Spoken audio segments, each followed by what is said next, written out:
Agafilime kacu tugatangiriye aha ngaha, tugatangiranye n'umukobwa ahagaze aha ngaha, imbere ye hari umusore mwiza cyane, uno musore yari arimo arareba undi musore uri inyuma arasuhuza aramupepera, umukobwa disi agira ngo niwe ari gusuhuza yo, umukobwa yarishimye ariko disi urabona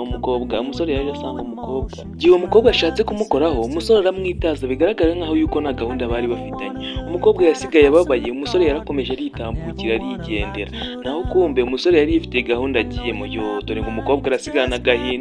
naho ko umusore yari yigiriye kureba umusore mugenzi we, bisa nkaho uno mukobwa akunda uno muhungu byo gupfa. Mwibutse neza yuko aka ngaka ni agace ka mbere, ugiye kubona nanjye guca ni kuri Kuci Entertainment, aho nzajya nkugezaho utuntu tw'ubwenge. Mwibutse gukanda subscribe no gusiga igitekerezo muri comment. Yo umukobwa yakomeje kwitegereza ukuntu abasore bakina basket, arangije afata telefone arafotora, abasore bagiye kubona babona baramubonye, abasore byarababaje cyane ku buryo bahise bavuga bati uriya mukobwa kuba yarimo aradufotora. Umukobwa bakimubona abona ko bamurakariye yarahagurutse ngo yirukanke, yo ariko mana rukundo rurababaza, abahungu batangiye kumwirukankaho. Mwibutse ntuzacikwe n'akandi gace gakurikira aka ngaka, kugira ngo uzajye ubona udufilimi nk'utu ngutu, urebe iyo buto yanditseho subscribe ubundi uyikande, ubundi nze mpite nkusobanurira dukomeze aho twari tugeze aka kari agace ka mbere.